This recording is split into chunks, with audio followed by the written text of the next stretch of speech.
Hello, friends. This is Dave Hurwitz, executive editor at ClassicsToday.com.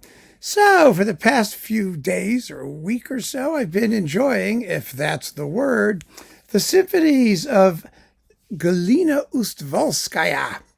Oh my God, was she nuts. Holy mackerel. A totally original, bizarre, miserable, really miserable, unhappy soul. The best way to think about Ustvolskaya, who wrote 5 symphonies, all of which are on this disc, they're not terribly long, is that she is the Alan Pedersen version of Anton Webern. Maybe that's the way to think about it. In other words, for all of Pedersen's huge, despairing, lamenting, overwhelming misery, she's tight, compact, austere, overwhelming misery. And her symphonies are all vocal. Many of them have somewhat quasi-sacred texts, which are included in here. One of them, the last, is the Lord's Prayer.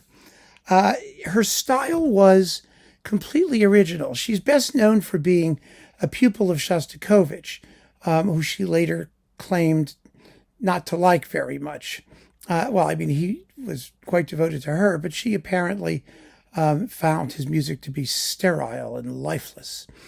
She believed she was taking dictation from God, more or less, that somehow, things percolated in her brain and then she just wrote them down as a divine thing that happened to her, which is fine. She taught in Leningrad for most of her career.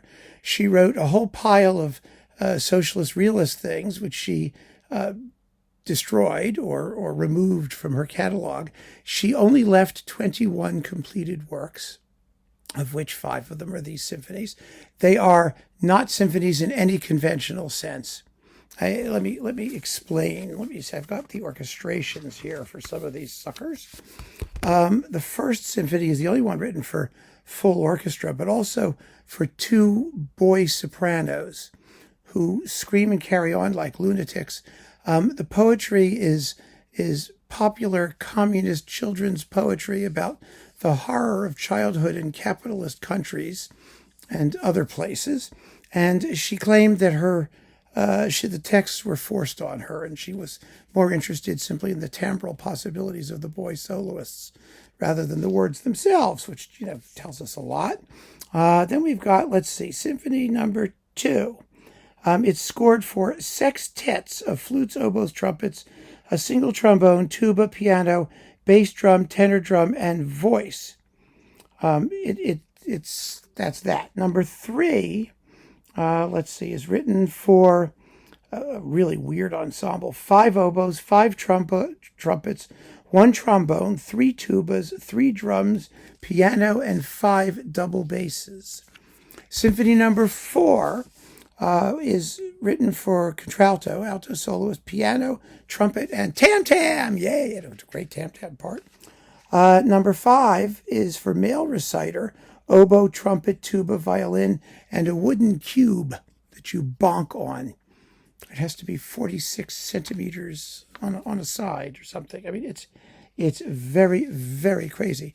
But even though she uses somewhat austere forces, oh my goodness, she does wild, crazy, dynamic ranges from very, very soft to excruciatingly loud. The texts are all based on, number 2 is subtitled True and Eternal Bliss, and there is nothing blissful about it. It's kind of like Shostakovich talking about, the happiness when he's really writing about misery, like his 14th symphony. Then Jesus, Messiah, Save Us is for number 3. Number 4 is called Prayer. It has the same text as number 3, basically. And number 5, like I said, is a setting of the Lord's Prayer, sort of, kind of. The texts in all of them except number 4 are intoned by a narrator. I usually despise narration in music, but actually here it's appropriate because the music is so stark and so uncompromising, and it's block-like. It has these sort of march rhythms or repeated rhythmic ostinatos and tone clusters, and it's totally bleak.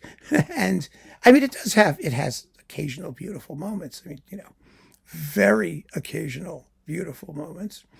And it's horrifying, pretty much. Really pretty scary stuff. She was an uncompromising person. She spoke her mind. She didn't care about anything or anybody or what happened to her. She was a hermit. Really, really something else. I mean, a distinctive voice. And if you think that significance in music revolves around its individuality, its unrelatedness to everything else that came before it, then she's your gal. She's going to do it. People talk about originality. Well, she had originality. Your music didn't relate to anything else. And I find it curiously compelling in small doses. Fortunately, she wrote in small doses. The first symphony is the biggest, 29 minutes. After that, they're 21 minutes, 15 minutes, 7 minutes, and 13 minutes. To call them symphonies, I mean, after the first, they're all basically in single movements, is to sort of challenge the meaning of what a symphony is. So these performances are tremendously committed and very powerful.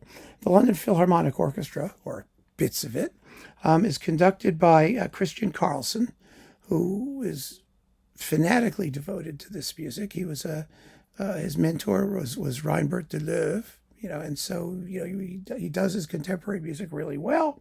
The soloists are all terrific. The narrators scream and shriek. The boys, oh, the poor boys. Oh, my God, what an ordeal it must have been to do that music. But they do it, and they do it very well. The narrator is, Sergei Mirkusyev, who is histrionic to a fault. The contralto is Barbara Kozelli, who's also excellent. And all the other soloists are really fine. It's music that is sui generis. It is its own world, a very unhappy world. But you may enjoy it.